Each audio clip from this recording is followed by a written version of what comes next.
Hello everyone, स्वागत है आपका आपके अपने YouTube channel only Hindi classes में। जय हिंद, वंदे मातरम। फ्रेंड्स, मेरा नाम है नीतू सिंह और हम आज बात करने वाले हैं समास पे। संधियां हमने कंप्लीट कर ली हैं। अगर आप हमारी वीडियो में नए हैं तो आप हमारी संधियों वाली वीडियो देख सकते हैं और मैंने वर्णमाला को भी बहुत अच्छे से समझाया है। अगर आप लोग वर्णमाला कर ले जाते हैं और आप अगर पिछली वीडियो है मेरी, आप जाके वहाँ देख सकते हैं, मैंने वर्णमाला को बहुत अच्छे से समझाने का प्रयास किया है।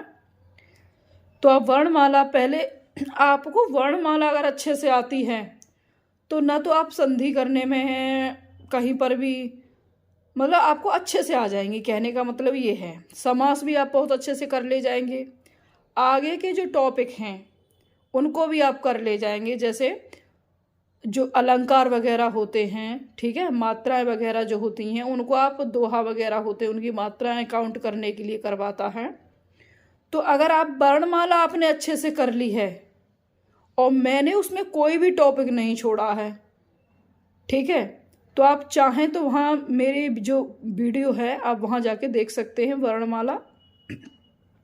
खैर, हाँ, आज का जो हमारा विषय रहेगा समास रहेगा, ठीक है। तो हम समझते हैं समास को। निम्नांकित चित्रों को देखिए तथा आ और वा स्तंभ के वाक्यों को ध्यान से पढ़िए, ठीक है। भाई बहन है, तो अभी इसने ऐसे ही दिया है, तो भाई बहन है तो इसमें कौन सा समास होगा? भाई और बहन, तो यहाँ पर सिर्फ एक डैश लगा दी। देखो, ब्राह्म चिन्ह भी मैंने करा दिए हैं, है ना, तो उसमें मैंने ब्राह्म चिन्हों को इसमें दिखाया है। भाई बहन यानी विलोम शब्द में प्रयोग किया जाता है। और देवों के लिए आलय, देवालय, ये देखो कौन सा समास आएगा इसमें, है ना। चंद्रमा के समान मुख वाली चंद्रमुखी, तो कौन सा समास होगा इसमें? तीन शूलों का समूह त्रिशूल, कौन सा समास आएगा? तो फ्रेंड्स, हम ये समास अब पढ़ने वाले हैं विस्तार से, तो आप तैयार हो जाइए। अब देखो, इधर का तो आप छोड़िए, है ना, काफी ऐसे तो बहुत बड़ा हो जाएगा। आप सिर्फ यहां पर ध्यान दीजिए। परस्पर संबंध रखने वाले दो या दो से अधिक पदों के मेल को समास कहते हैं। पदों के मेल को, समझ में आया होगा? पद अभी हम समझने वाले हैं, पद भी, ठीक है। सामासिक शब्दों के बीच के संबंध को स्पष्ट करना समास विग्रह कहलाता है, ठीक है।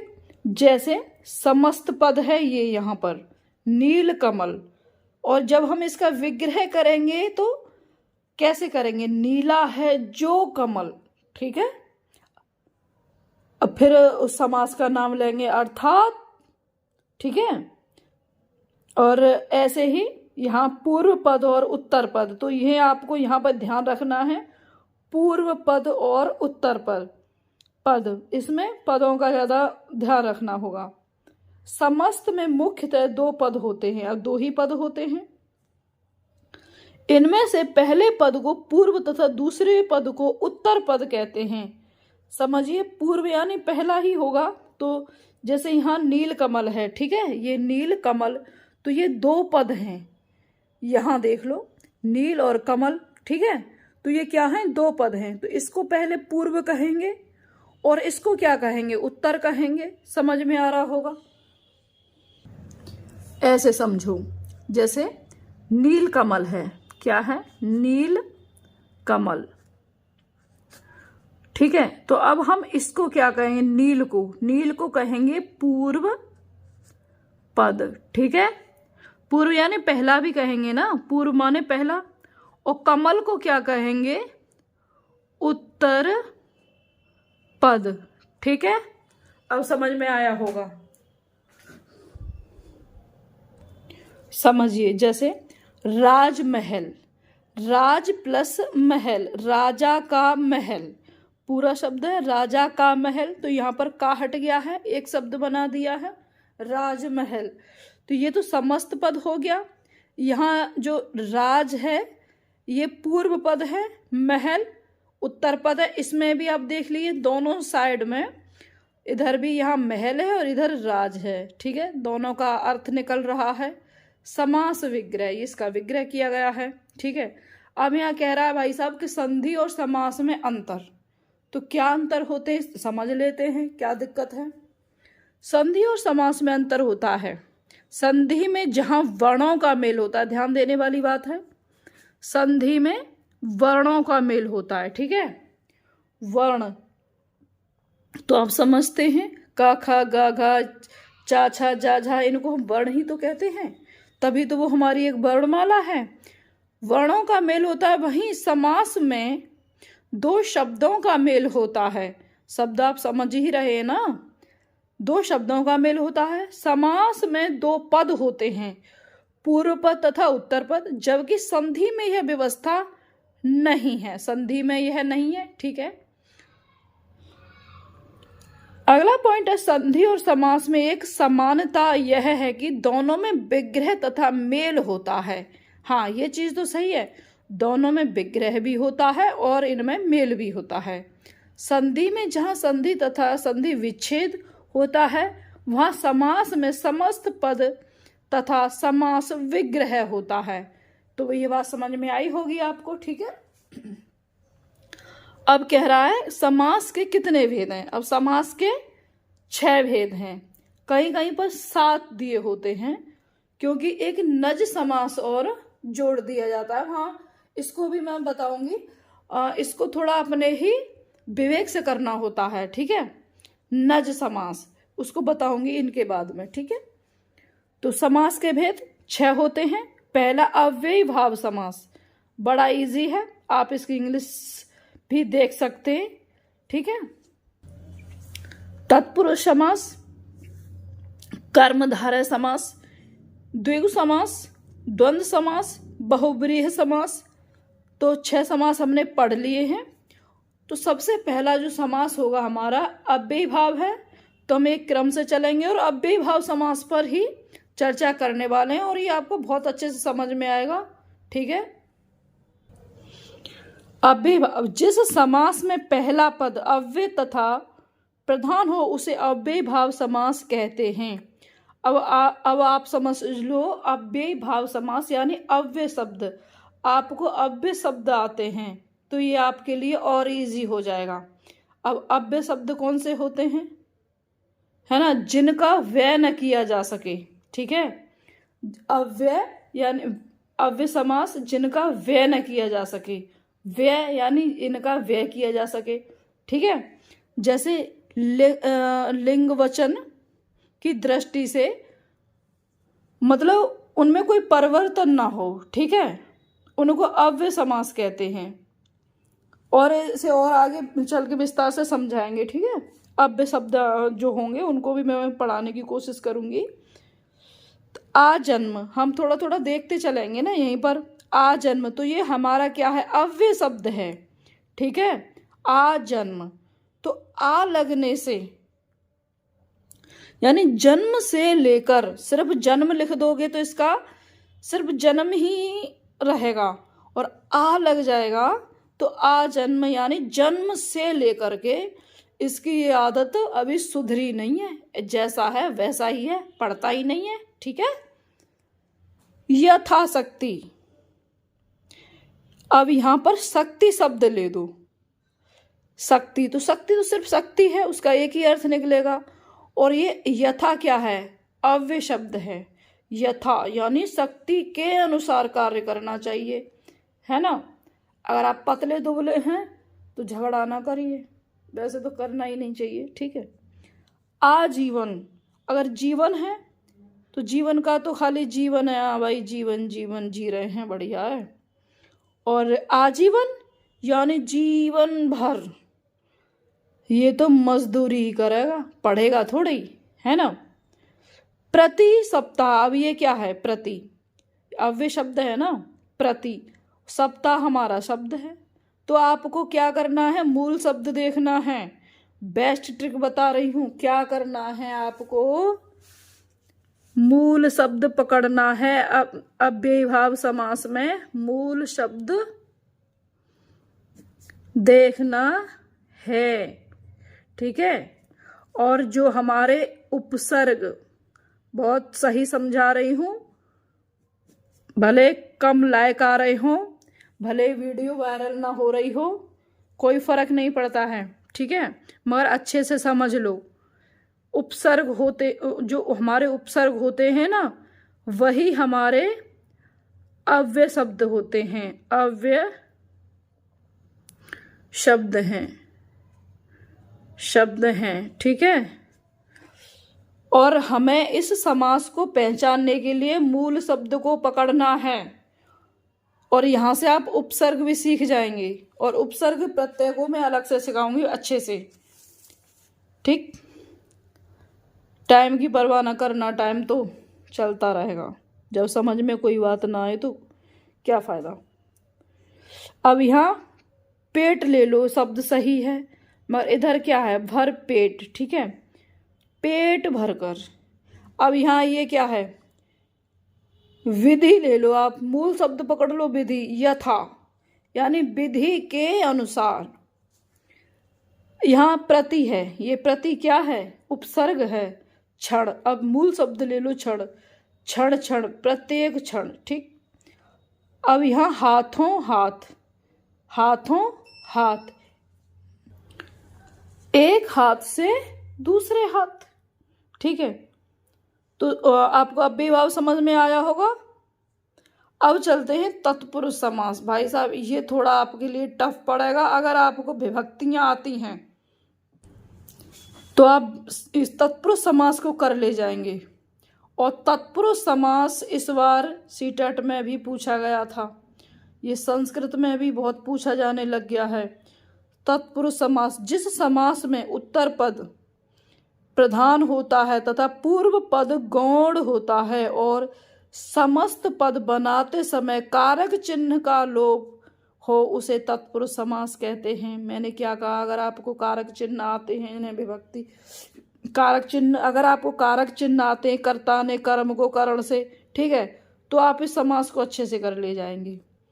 इस समास में शब्द समूहों के बीच में कर्ता तथा संबोधन कारक चिन्हों के अतिरिक्त अन्य सभी कारक चिन्ह परसर्गों का प्रयोग होता है। इस आधार पर तत्पुरुष समास के ये बात तो ध्यान रखने वाली है, कितने भेद होते हैं भाई, तत्पुरुष समास के 6 भेद होते हैं। तत्पुरुष समास के कितने भेद होते हैं, 6 भेद होते हैं। कई बार पूछ लेता है, वैसे अब नहीं पूछता है इतना, क्या पता पूछ ले, ठीक है। तत्पुरुष समास के कितने भेद होते हैं, 6 भेद होते हैं। कर्म तत्पुरुष, तो आप यहाँ से अब इसमें कर्ता नहीं है, ठीक है। कर्म तत्पुरुष, करण तत्पुरुष, संप्रदान तत्पुरुष, अपादान तत्पुरुष, संबंध तत्पुरुष और अधिकरण तत्पुरुष। और इन्हीं आधार पर आपको यहाँ इसके जो भी परिभाषा है वो देखने को मिलेगी, ठीक है, इसी के आधार पर। तो क्या कह रहा है, विभक्ति का लोप हो जाता है, ठीक है। अब तत्पुरुष समास में देखो, यहाँ से देखते हैं कर्म तत्पुरुष, कर्ता की बात नहीं की है इसने, ठीक है, ध्यान रखना है इस बात का। कर्म से शुरू हो रहा है, कहाँ से शुरू हो रहा है, कर्म से, तो विभक्तियाँ आपको आनी चाहिए। अगर आपको विभक्ति आ रही हैं तो इसमें कोई दिक्कत नहीं रहेगी, ठीक है। कर्म तत्पुरुष, इसमें कर्म कारक की विभक्ति को का लोप होता है। जैसे कर्ता ने कर्म को, तो कर्म की विभक्ति तो को ही है ना, तो यहां समझो वन गमन। अब देखो यहाँ पर वन और गमन दोनों सार्थक शब्द हैं, है कि नहीं है, विग्रह हो गया अब इसका। वन को गमन, वन गमन, वन को गमन। पद प्राप्त, पद प्राप्त दोनों ही सार्थक शब्द हैं। पद को प्राप्त, ठीक है। यथा यश प्राप्त दोनों ही सार्थक शब्द हैं। यश को प्राप्त, जो बारीकियां हैं अगर आप उन्हें समझ लोगे ना, आपको दिक्कत नहीं आएगी। परलोक, देखो परलोक और गमन दोनों ही सार्थक शब्द हैं। परलोक को गमन। भूमिगत, भूमि को गत। अब यहाँ पर आप देख सकते हैं, पहचान करने के लिए आपको दे देगा वन गमन, दे देगा आपको, और एक इसमें से लेगा बाढ़ पीड़ित ले लेगा, है ना, और एक ऑप्शन अव्ययीभाव का रख देगा, आजीवन, और फिर आपसे पूछ लेगा इसमें कौन सी विभक्ति है, ठीक है, नहीं कौन सा समास है, या फिर कौन सा चिन्ह लोप हुआ है, कौन से चिन्ह का लोप हो गया है, पूछ सकता है, वो कैसे भी पूछ सकता है, तो हमें आना चाहिए, ठीक है।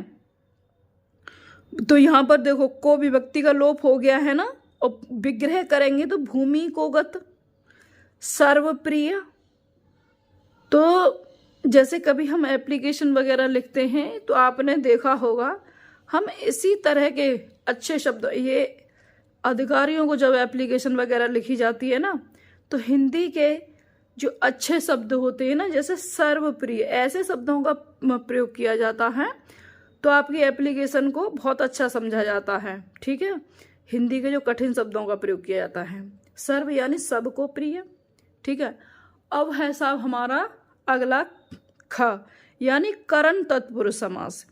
इसमें करण कारक के परसर्ग से तथा के द्वारा का लोप होता है। जैसे समझ लीजिए, पहले आप विभक्ति कहीं अगर आपको नहीं आती हैं तो एक बार आप विभक्तियों को जरूर देख लें। समझिए, बाढ़ पीड़ित, बाढ़ से पीड़ित, तो यहाँ पर कई बार आपको इस चिन्ह को लोप कर देगा, मतलब वहां से हटा देगा, ठीक है। मन चाहा, मन से चाहा, भयाकुल, भय से आकुल, तुलसी कृत, तुलसी के द्वारा कृत, तो कौन सा समास आएगा? करण तत्पुरुष समास आएगा। मदांध, मद से अंधा, मद माने कमेंट करें, वैसे मद माने शराबी होना चाहिए। हस्तलिखित, हाथ के, हस्त के द्वारा लिखित, ठीक है। और आप इस चीज का जरूर ध्यान, जैसे हाथ, हस्त, अब संस्कृत में हस्त कहेंगे, ठीक है, कर भी कहते हैं, तो यहाँ आप शब्दों को भी पकड़ना है, ठीक है, जो सही शब्द हों। अगला है हमारा संप्रदान तत्पुरुष। इसमें संप्रदान कारक के परसर्ग को तथा के लिए का लोप हो जाता है। भाई यही तत्पुरुष सबसे बड़ा है। अगर आप इसे विस्तार से समझ लेंगे तो आने वाली परीक्षाओं में आपको कोई दिक्कत नहीं होगी, ठीक है। समस्त विग्रह है ना, समस्त, और इधर विग्रह है। गौशाला, गायों के लिए शाला, ठीक है। देशभक्ति, देश के लिए भक्ति, संप्रदान तत्पुरुष है। कौन सा है? संप्रदान तत्पुरुष। स्नान घर, स्नान के लिए घर। गुरु दक्षिणा, गुरु के लिए दक्षिणा। सत्याग्रह, सत्य के लिए किया गया आग्रह, सत्याग्रह। देशार्पण, देश के लिए अर्पण, ठीक। और चौथा है अपादान, अपादान तत्पुरुष। इसमें अब मैंने भाई विभक्तियों को पढ़ा दिया है, आप मेरी पिछली वीडियो पर जाके भी देख सकते हैं। इसमें अपादान कारक के परसर्ग से अलग होने, यहाँ अलग होने की बात कर रहा है, का लोप हो जाता है। धर्म विमुख, अगर आप हिंदी अच्छे से कर ले जाते हैं ना, किसी भी शब्द को समझ लेते हैं, धर्म से विमुख, ठीक है, तो यहाँ पे क्या है? अलग होने की बात कर रहा है वो। दोष रहित, दोष से रहित, हर चीज में आपको अलग मिलेगा, कुछ भी कुछ न कुछ अलग हो रहा है, ठीक है। पथ भ्रष्ट, यानी अपने पथ से भ्रष्ट हो गया है, पथ से भ्रष्ट। कर्तव्य विमुख, कर्तव्य से विमुख हो गया है। देश निकाला, देश से निकाल दिया है। ऋण मुक्त, ऋण से मुक्त हो गया है, ठीक है। तो ये हमारी अपादान तत्पुरुष था। अब हम बात करने वाले हैं संबंध तत्पुरुष की। संबंध तत्पुरुष, इसमें संबंध कारक की विभक्तियों का, की, के का लोप हो जाता है। जैसे सेनापति, सेना का पति। घुड़दौड़, घोड़ों की दौड़। पवन पुत्र, पवन का पुत्र। देश प्रेमी, देश का प्रेमी। निर्देशानुसार, निर्देश के अनुसार। भारत रत्न, भारत का रत्न। तो इसमें क्या है? संबंध दिखा रहा है, मैं तथा संबंध, तो ये है संबंध तत्पुरुष। इसमें संबंध कारक विभक्ति के बारे में बात की है, तो का, की, के, ठीक है। ना, नी, ने, रा, री, रे, इस तरह के इसमें अगर आप विभक्तियाँ जाके देखोगे तो जैसे सेना का पति, किसका पति है? वो सेना का है, ठीक है। किसका पुत्र है? संबंध बताया जा रहा है, तो ये क्या है? संबंध तत्पुरुष है। देश का प्रेमी, उसका संबंध किससे है? देश से है। घोड़ों की दौड़, दौड़ किसकी है? घोड़ों की, यानी संबंध एक दूसरे का दिखाया जा रहा है यहाँ पर। का, की, के, रा, री, रे, ना, नी, ने, ये तीनों विभक्तियों के हैं। और अगला है अधिकरण तत्पुरुष। इसमें अधिकरण कारक के पर सर्गों में तथा पर का लोप हो जाता है। वनवास, वनवास, वन में वास, ठीक है, जो लोग वन में रहते हैं। आप बीती, आप पर बीती, भाई हम पर बीतेगी तभी तो पता चलेगा। कला निपुण, कला में निपुण। और जलमग्न, जलमग्न, जल में मग्न। समझ में आया होगा आपको? अधिकरण तत्पुरुष। अब हम बात करने वाले हैं कर्मधारय तत्पुरुष की, ठीक है। मतलब जो हमारे विभक्ति वाले जो तत्पुरुष समास था वो हमारा हो गया है, तो हम अगला समास लेने वाले हैं। तत्पुरुष समास क्लियर हो गया। तत्पुरुष समास बड़ा था और इसमें हमने क, ख, ग, घ, अंग, च तक पढ़ा है, ठीक है। इसके 6 भेद थे, 6 हमने पढ़ लिए हैं। तो अब हमारा तीसरा समास चलेगा। अब बेभाव हमने पढ़ लिया, तत्पुरुष हमने पढ़ लिया, कर्मधारय पढ़ने वाले हैं, ठीक है। ये भी बहुत अच्छा है। कर्मधारय समास, जिस समास में पहला पद विशेषण तथा दूसरा पद उस विशेषण का विशेष्य होता है, उसी विशेषण का विशेष्य होता है, उसे कर्मधारय समास कहते हैं। इसमें उत्तर पद प्रधान होता है।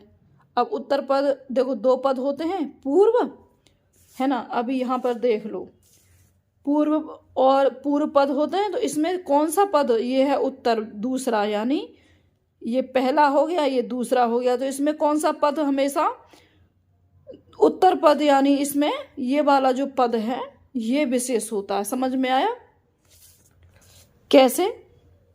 अब यहाँ आप देख सकते हैं, जैसे प्रधानमंत्री, तो प्रधान तो है मंत्री, प्रधान है जो मंत्री। नीलकंठ, नीला है जो, कंठ किसका कंठ नीला है? आप कमेंट कर सकते हैं। काली मिर्च, काली है जो मिर्च, तो इसमें है जो, इस तरह के शब्द आएंगे। चंद्रमुख, चंद्रमा के समान है, यानी तुलना हो रही है, ठीक है। यहाँ पर क्या हो रहा है? तुलना हो रही है, चंद्रमा के समान मुख, ठीक है। कोई लड़की देखा है, ज़्यादातर तो यही कहेंगे चंद्रमुख, ठीक है। चंद्रमा के समान, मतलब इतना उसका सफ़ेद कलर था, इतनी गोरी थी, इतनी सुंदर थी, तो उसे चंद्रमा से सीधा बता देंगे और बात ख़त्म। इतना कुछ नहीं कहना है, जैसे कि बहुत तो ये थी वो थी, बस एक लाइन बोल दी, चंद्रमुख, चंद्रमा के समान मुख, ठीक है। चरण कमल, कमल के समान, जब किसी के पैर बहुत सुंदर होते हैं ना, बहुत सुंदर कोमल प्यारे, तो तब कहते हैं कमल के समान। क्योंकि हमारे यहाँ पर जो हमारा जो पुष्प है, ठीक है, तो हमारा राष्ट्रीय पुष्प कौन सा है? कमल है। तो उसी से तुलना की गई है कमल की, और बहुत सुंदर भी लगता है। क्रोधाग्नि, क्रोध रूपी अग्नि,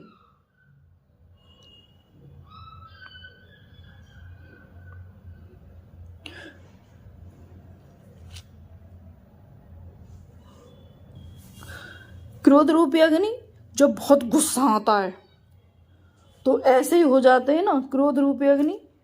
घन श्याम, अब एक शब्द बोल दो, घन श्याम, घन के समान श्याम, है ना। घन के समान, यानी जो श्री कृष्ण हैं वो काले बादलों के समान है, ठीक है। विद्या धन, विद्या रूपी धन, ठीक है। कृष्ण सर्प, कृष्ण यानी कृष्ण माने काला होता है जो सर्प, कृष्ण सर्प, सर्प कैसा है? काला। महादेव, महान है जो देव, महादेव। सबसे, वैसे तो सभी देव अच्छे हैं पर शंकर जी को बहुत अच्छा बताया जाता है। अब देखो यहाँ पर द्विगु समास, द्विगु समास न्यूमेरिकल कंपाउंड, जिस समस्त पद में पहला पद संख्यावाची होता है वहां द्विगु समास होता है। जैसे अब यहां संख्या से, और क्या कह रहा है इसमें, जिस समास में, जिस समस्त पद में पहला पद, पहला पद यहां जैसे यहां समझ सकते हैं, है ना। अब ये संख्यावाची, संख्याओं का बोध कराएगा। त्रिवेणी, मगर भाई साहब संख्याओं का बोध कराएगा, संख्या संस्कृत की लेगा। तीन वेड़ियों, नदियों का समाहार, ठीक है। त्रिकोण, तीन कोणों का समूह।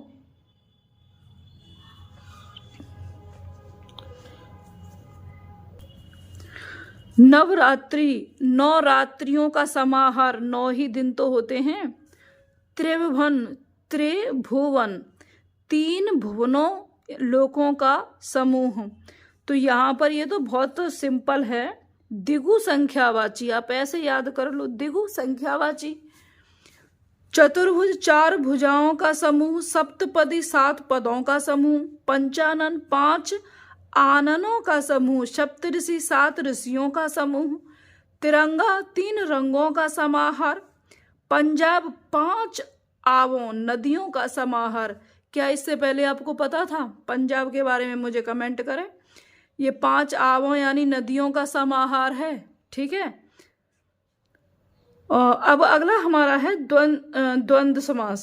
द्वंद्व समास, देखो, जिस समास में दोनों पद प्रधान हो तथा समस्त पद में योजक का लोप हो जाए।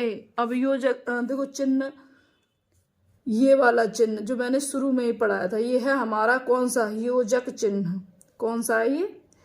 योजक चिन्ह। चिन्ह भी मैंने पढ़ा दिए हैं, चिन्ह ये है वो योजक चिन्ह, ठीक है। इसका क्या हो जाएगा? फिर लोप हो जाएगा, ठीक है। लोप हो जाएगा, उसे द्वंद्व समास कहते हैं। अधिकांश द्वंद्व समास में पूर्व पद तथा उत्तर पद दोनों एक दूसरे के विपरीत, समझ लीजिए, विलोम अर्थ वाले होते हैं। जैसे राधा का कृष्ण, ठीक है, यहाँ स्त्रीलिंग है, इधर पुल्लिंग है। और इसमें और या जरूर मिलेगा, या तो आपको और मिलेगा या फिर यहाँ या मिलेगा। राधा और कृष्ण, जन्म मृत्यु, जन्म या मृत्यु, बोल तुझे क्या चाहिए, जन्म चाहिए या मृत्यु चाहिए। सत्य असत्य, सत्य या असत्य, सत्य कह रहा है या असत्य कह रहा है। पाप पुण्य, पाप और पुण्य। राजा रंक, राजा और रंक, रंक माने गरीब, ठीक है, भिखारी। आना जाना, आना और जाना। मोटा पतला, मोटा और पतला, भला बुरा, भला या बुरा। सुख दुख, सुख और दुख। यहाँ आप देख सकते हैं, जूम करके देखिए इसे, यहाँ बीच में योजक चिन्ह नजर आ रहे हैं। ये क्या कह रहा है? इनका लोप हो जाता है, ठीक है, और योजक चिन्ह का लोप हो जाता है। और यहाँ पर इसके बदले में, योजक चिन्ह के बदले में और या जुड़ जाता है, ठीक है। सुख दुख, सुख और दुख। चाय कॉफी, चाय कॉफी, चाय या फिर कॉफी, कुछ एक दे दो। विलोम शब्द भी हो गए ये तो ये द्वंद्व समास समझ में आया होगा। 1-2 बार जब आप इसे बार बार पढ़ेंगे तो आपकी समझ में आएगा, कैसे नहीं भाई, समझ में तो पढ़ने से ही आएगा। अब है हमारा बेस्ट, बहुत प्रिय, जो मुझे लगता है, बहुव्रीहि समास। है तो सभी बढ़िया, पर ये कुछ मुझे ज्यादा ही अच्छा लगता है। बहुव्रीहि समास, जिस समास में कोई पद प्रधान नहीं होता। भाई साहब ये बहुत बढ़िया, इसमें कोई पद प्रधान नहीं है, ठीक है। जैसे किसी किसी घर में देखा होगा ना किसी घर में तो मम्मी की चल रही है और किसी में पापा की ही चल रही है, ठीक है। और किसी घर में ऐसा होता है जिनके भाई बहन बड़े होते हैं, मम्मी पापा थोड़े बिजी रहते हैं या फिर थोड़े कम पढ़े लिखे होते हैं, तो उन घर में बड़े भाई या बहन होते हैं, उनकी चलती है। इसी तरह से नहीं, मगर इसमें ऐसा नहीं है, ठीक है। अब इसमें तो किसी और की चल रही है, ठीक है। इसमें किसकी, जैसे कई बार होता है ना, अपने घर में अपनी नहीं चलती है, दूसरों की चलती है। कहते हैं ना, पड़ोसन आके भड़का गई है, तो क्या हुआ, दूसरी की तो चल रही है। तो ऐसा ही कुछ इस समास का हाल है, ठीक है। जिस समास में कोई पद प्रधान नहीं होता बल्कि दोनों पद मिलकर किसी अन्य पद की ओर संकेत करते हैं, वहाँ बहुब्रीहि समास होता है। तो मतलब किसी और के कहने पर होता है हमारे, जैसे किसी के घर में, ऐसे समझ लो। चतुर्भुज, चार भुजाएं हैं जिसकी। अब चार भुजाएं किसकी हैं? भगवान विष्णु जी की हैं। तो किसकी तरफ इशारा कर रहा है? किसी तीसरे की तरफ इशारा जा रहा है। चतुर्मुख, देखो भाई, गिनतियां आपको संस्कृत में देखनी पड़ेंगी। चार मुख हैं जिसके, अर्थात ब्रह्मा है ना। अंशुमाली, अंशु माने क्या है? किरणें हैं। माली जिसकी, अर्थात सूर्य, ठीक है। किरणें हैं माला जिसकी, अर्थात सूर्य। देखा होगा सुबह सुबह कितनी सुंदर किरणें आती हैं, हल्की हल्की, जब कहीं खिड़की, आप कहीं कमरे में बैठे हो और सुंदर सुंदर जब सूरज की किरणें आती हैं ना, बहुत सुंदर लगती हैं। त्रिलोचन, तीन है लोचन जिसके, अर्थात से लोचन माने क्या है? नयन है, आंखें हैं। तो किसके तीन नेत्र हैं? भगवान शिव के हैं।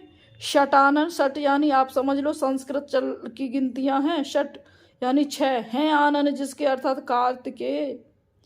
गिरधर, गिर को धारण किए हैं जिसने, अर्थात कृष्ण, जो चक्र को धारण किए हुए हैं, चक्र, ठीक है।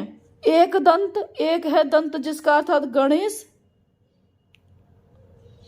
श्वेतांबरी, श्वेत है अंबर जिसके, अर्थात सरस्वती। श्वेत माने सफेद, तो सरस्वती के कैसे वस्त्र हैं? वाइट, सफेद, ठीक है। अजात शत्रु, शत्रु पैदा नहीं हुआ है जिसका, अर्थात विशेष योद्धा।